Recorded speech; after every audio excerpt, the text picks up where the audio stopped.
Okay, so here we are. This is Charley Hogwood with Survival Dispatch with my lovely guest, the wonderful Courtney today, who is going to talk about conflict resolution in a quarantine. No, that's not working out so well either. I haven't killed you yet. As evidenced by the video. So anyway, what we want to talk about today is a question that came up on the Facebook Live with John and Chris and Nikki just the other day about, did you find any deficiencies in your survival preps as you got through this self-isolation, quarantine, forced containment situation? And my answer to this was immediately, no, not really. This was actually one of the top 3 things that we prepare for, as would be related to what we would call low frequency, high impact events. So that would be things like economies crashing, cyber attacks, and then pandemics, things like that. Those are the top 3. We've hit 2 out of 3. We actually have hit a couple of those. Almost and a trifecta. It would be a great time for a cyber attack. Yeah, we don't want that. So let's dig into it a little bit deeper. What do you think that we have run short of? I think you mentioned cough drops.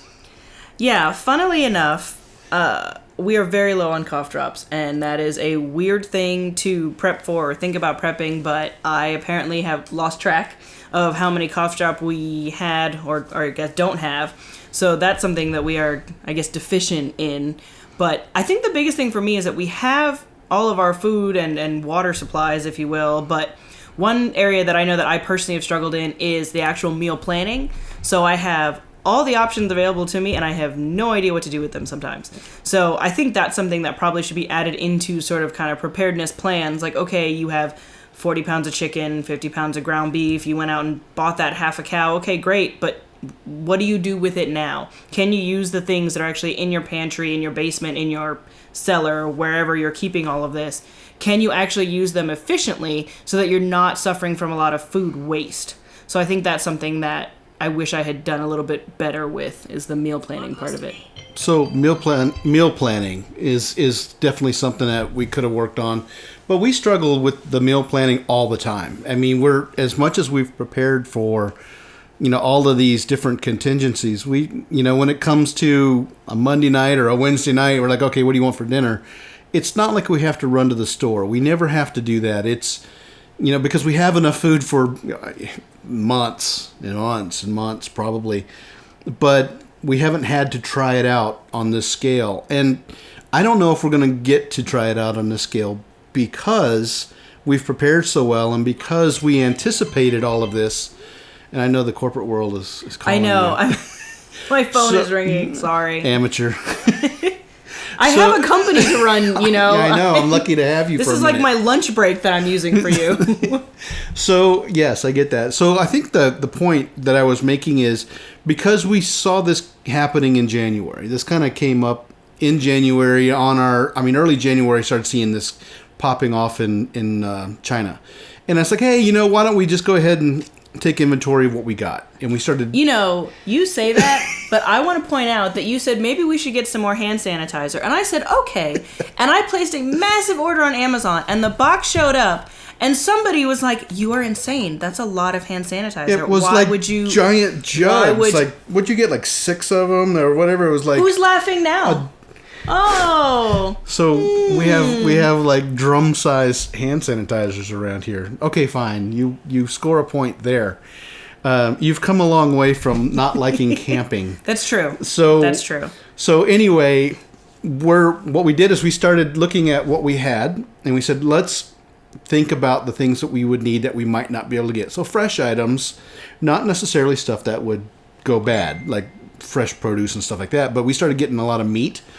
So we really started getting meat, and we kind of put our food saver through a lot of paces and ran through a lot of bags for food saving and created what we call our meat library in the vertical deep freezer, so what that really means is, I've got chicken, I've got beef, I've got hamburger, I've got pork, and we got fish and sausage and bratwurst and hot dogs, and we just went through... You're the worst at OPSEC. Well, that's what happens here, and that's why we're in our imaginary bunker here today. So But we started putting that kind of stuff together in anticipation of not being able to get it for future supply chain shortages. Because I was very aware of the pandemic strategy. The national pandemic strategy said up to 40% of employees and government workers might not be able to show up in a serious pandemic. If that's the case, then we are going to be looking at challenges and stuff when it comes to supply chain replenishment cycles. So why not go ahead and pick that stuff up? But because we'd already planned for this, right? We already had the tiered food storage that we always talked about, right? So we have frozen food. We have our daily fresh refrigerated food. We started collecting our Thrive freeze-dried food years ago, right? A little bit every month, right? So all the mashed potatoes. Somebody's got number 10 cans of mashed potatoes, enough to hold over You weren't laughing when I made them the other day. I'm just saying. They're actually pretty good. You add a little, would you put a little garlic in there? So yes. Yeah, garlic and okay. So we looked at all of that, but then our tiered food storage strategy has been the food you normally eat, the food that you can freeze and then make it fresh, right? And then we looked at the freeze-dried dehydrated food, which we can bring up. Then we looked at our Mylar packaged food, which we've done for years, which is your staples of flour, sugar, enriched white rice because it stores better, dry beans of number of different varieties, from black beans, kidney beans, pinto beans, all those things. Lentils, we have lentils. We do have lentils, but we found out that lentils are really hard on Mylar bags because they're sharp and they can pop the bags, even the really thick bags. So we use a 7 mil bag, so you got to be careful with those. But so we had this in-depth plan for food storage. And but we didn't plan very well on how to use it. So I have it, and that's great. And I have a ton of recipe books, and I have, the internet is still up, the electricity is still going, so obviously I still have access to the entire internet's worth of recipes, but I think that's something that I would probably have done differently in hindsight. I would have actually had full meal plans planned out, saying these are the kinds of recipes you can make with XYZ ingredients, these are the kind of recipes you can make with this other set of ingredients. That's probably what I would have done differently. Yeah, I mean, it makes sense. So I think what we do need to is, luckily, we didn't buy off on the bucket meals because they taste terrible.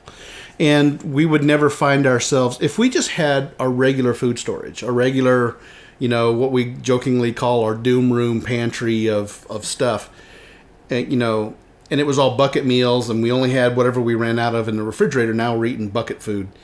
We'd already be more miserable than we are now. I think the other part is that what a lot of people don't pay attention to is you'll get one of those buckets and it'll say, oh, it's 150 servings. So you say, oh, okay, great. Well, that'll feed my family of 4 for, however long. But what you have to remember is they're counting sometimes a half a cup of mashed potatoes as a serving. And so if you're thinking that, oh, a serving is a meal, so I have 150 meals out of this bucket, it's not always correct. So not only are you looking at a total limitation on the actual meals that you can have, there's only so much macaroni and cheese and only so much, beef chili mac that you can eat in your life, but they're also talking about the portion sizes. Whereas now, because of the way that we've done it, I can go and I can take out an entire packet of chicken and I know that I'll be able to comfortably feed my family. Or because we've done all of the actual ingredients with Thrive, like the mashed potatoes, the bell peppers, the onions, what else do I have down there? Oh, geez, all the vegetables and different fruits. But I can set my own portion size and I can set what I want to use at any given time. And I think that's been a big bonus to doing the Thrive and to doing food storage the way that we have, instead of just relying on the fact that I've got this bucket that says I should have 150 servings or 100 meals or whatever it is. But what we'll want to do is we don't want to use up whatever frozen food we have, whatever of all of that, and then just live off of our freeze-dried food or rice and stuff like that. Because no, it should all be incorporated together, because if not, then rotate it in now, right? So we've started doing some of that. That's true. We have. So I'm making all those mashed potatoes. It's going to be a lot of carbs in this house for a little bit here. That's just what we need. So we've got, if we start bringing those freeze-dried vegetables in and adding them in with our fresh chicken or our canned chicken. Yeah, but we also started our garden, our tower garden. We did. Well, we did. So we got our tower garden going with all our leafy greens, and it's taken off like wildfire. That thing is growing fast. So as soon as we saw some of this going on, and we didn't have a regular garden going yet, we said, let's go get some leafy green stuff, and I went down and made a run. While everybody else was buying toilet paper, I was just picking up some more plants. And so we got that happening. Yep. So, and we've planted onions and stuff in containers. So anytime we have an onion that is growing too long in the pantry, just bury it. Or we cut off, part of an onion and stick it in a pot. Things of that celery nature. Too. I have some celery we've going. definitely been doing some celery. So that's kind of going. What we don't have going on here right now is, like nature's refrigerator, like rabbits and chickens and things like that, like we used to do. Yeah, that's true. So because that gives us that, I do miss that. That gives us that longer reaching thing, food that produces its own food. Are you sure we can't have chickens? Well, as much as I'd like to, we might not be able to do that right now. We got. What about quail? Quail. So this is how this is what it looks like as sanity spirals in cabin fever here. So anyway, any other deficiencies? So anyway, just cut me off. Stop talking. So what other deficiencies might we have? I mean, you've bought the massive rolls of Charmin multi-user toilet paper. You also made fun of me when I did that, and now look who's sitting pretty. I'm just saying. I'm just saying the private office is well appointed at this point. So you yes, need me. Just pointing that out. I do. Yeah. Okay, so let's see. We have all the hand sanitizer and toilet paper, which are all things that apparently people are really into right now. Mm-hmm. We have a lot of cleaning supplies, which we already had been stocking up. Yes. Because you pretty much made, what was it, Walgreens and Target regret their couponing programs. I don't know. I mean, regret's kind of a strong word. I'm tactical in my shopping. Well, I would say that you're very strategic and tactical. Laundry detergent. I have laundry detergent, so we can do laundry. We can have fresh, clean-smelling clothes. Right. What else do you people? You got a lot of shampoos. You got a lot of soaps. We've got all the different levels of soap, all the way down to bar soap. So the reason that I had been collecting bar soap over the years, and just buying the little box of 10 bar soaps at a time or whatever they are, and start stocking that because they'll last forever, and that will always work. And right now we don't have to use hand sanitizer because soap and water actually works better. And when we're at home, we just use soap and water. Hand sanitizer will be for trips out or anybody that might want to come in. We should have stocked up more on what? Snacks. Well, the problem is, all right, we're like 9 days into the quarantine and like 3 weeks into food already, snacks. I'm just saying that I think I should have bought more Cheetos. No, we definitely don't need more Cheetos. I want more Cheetos. Well, it's different.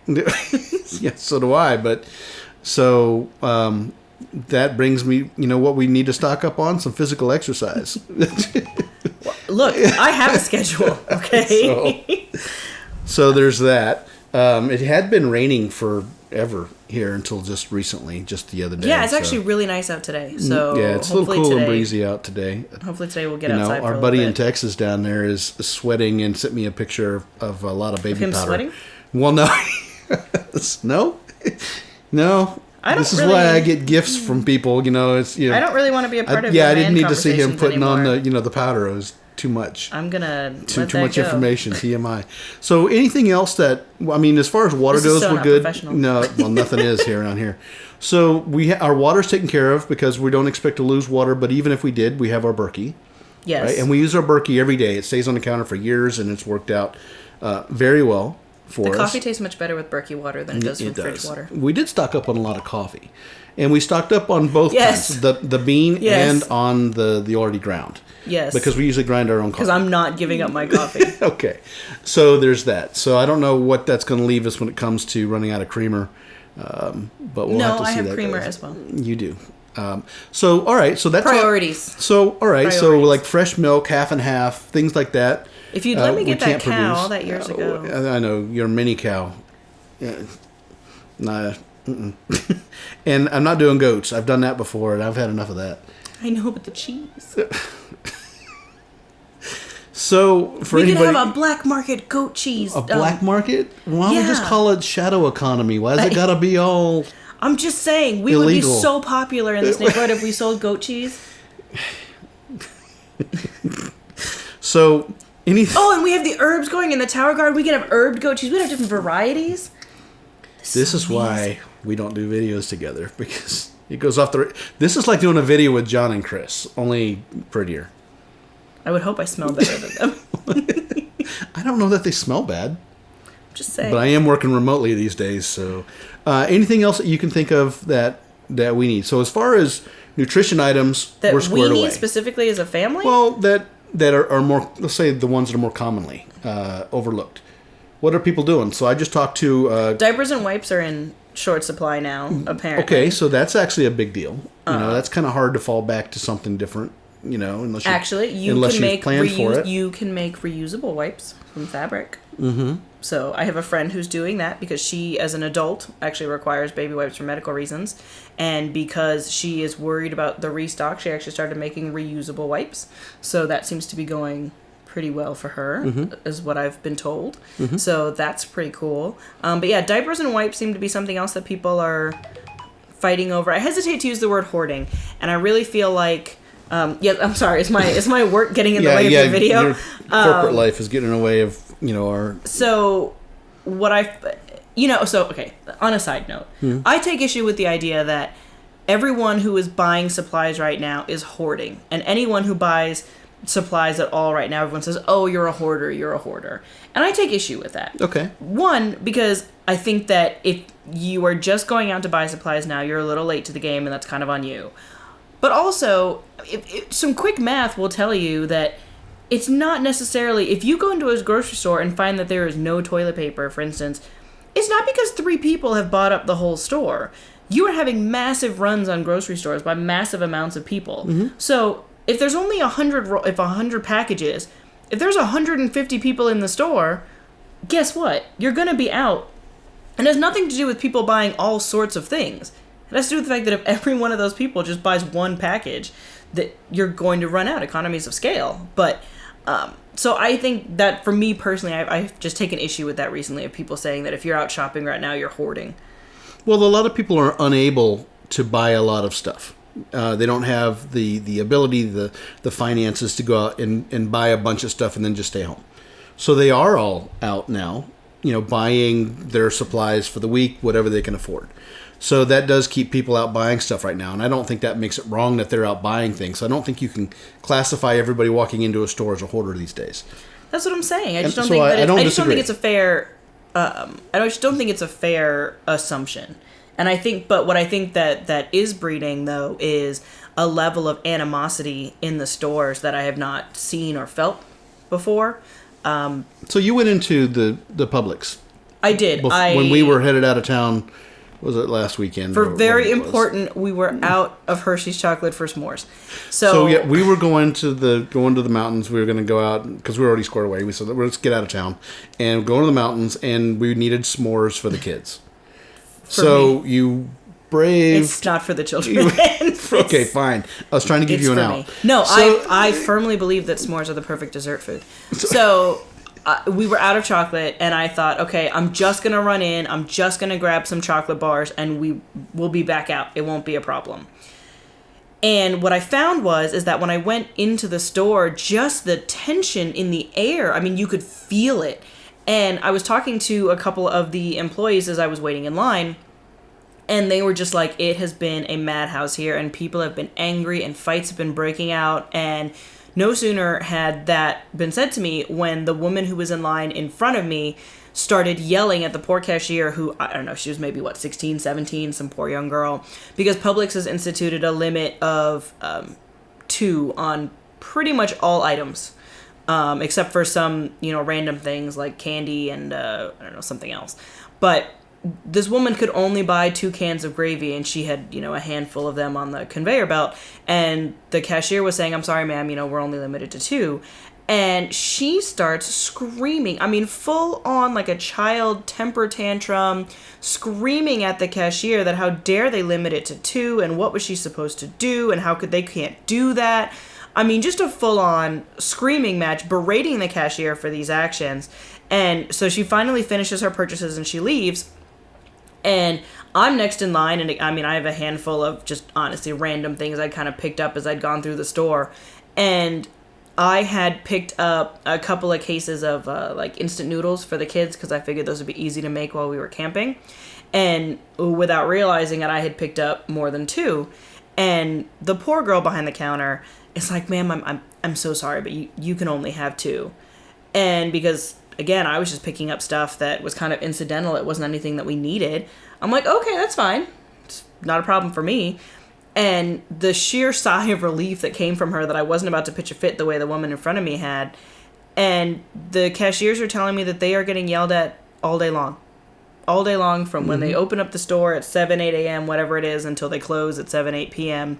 There are people who are just angry. And just, it's amazing to me because I came out of the store and it took me, almost halfway out of the road up to our destination before I'd finally just kind of calmed down from all of that negative energy and anxiety and just... Yeah. I mean... But with that, we still haven't seen... when you go out in public now in our area, it still appears to be just as busy as the regular workday. Yeah, the only thing that is a little bizarre is that if you drive by the outlet mall, there's no cars at all in the parking lot, which is a little bizarre because normally that place has got hundreds of cars. Yeah, and they shut that place down. But other than that, it is true that the roads are still busy, people are still out. But that experience was definitely something that just kind of took me back a little bit because I wasn't prepared. And I read an article that said by a 40-year investor that had never seen what he called basically an economy crash as fast as it just had. And then it bounced back up and it's down and it's up and how unstable it is. I mean, people are kind of getting yo-yoed with the news, with the information coming out of the government. What's going on, what's not going on, the conflict of information, even at our local level to the national level, and I think there's just so much tension among people, and in restaurants. So I work with our local government, and there's a program already in place that. See something, say something. So if a restaurant is not adhering to the separation rules, rat them out, and they'll be shut down. And so there's a lot of that going on. And small businesses are trying to stay in business, and they're trying to provide these necessities to people. It's a very confusing time, and you got a lot of people that are pent up. I mean, the kids are at home, and we're lucky to have a few minutes here without them. I don't know that the house is burning down over there. We'll find out. I mean, I haven't heard any tears, I mean, we should be. That'll probably happen okay. Pretty soon. Yeah. But anyway, we're running close to our we are probably up against our limit of time alone here, and we chose to share that with all you. So here we are. I don't think is there anything else that would be helpful that we could put out now as far as deficiencies or things or ways to make up deficiencies at this point. I already made the toilet paper video. I heard. So there's that. I'm not always around when these videos are filmed, so I don't always know what's happening up here.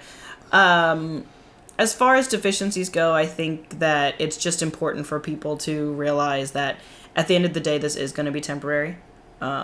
Temporary could run, yes, for a couple of months, and I understand that, but it's important to still find some things that you can do that kind of take some of that stress out. If it's exercise, go exercise. If it's yoga, go do yoga. If it's just walking around the block, that's fine. If it's locking yourself in a room, and just being by yourself to decompress after being with the kids or your spouse all day, then go do that. And I think that as long as we don't get panicky, we'll figure out ways to use what it is that we've got, We may be having some creative meals, like chop style, going on here. We'll call it deconstructed. Yeah, it's rustic. Very rustic and deconstructed meals. So, well, do you think? All right, so let's back up to the other side of the deficiency thing. Do you believe that being as prepared as we were in general and ongoing gave you more of a peace of mind as this uncertainty kind of unraveled around us? I do, and I think that a lot of it is because when we had friends and neighbors who were going, oh my goodness, I don't have toilet paper. Oh my goodness, I don't have any food in my house. Oh my goodness, I don't have whatever.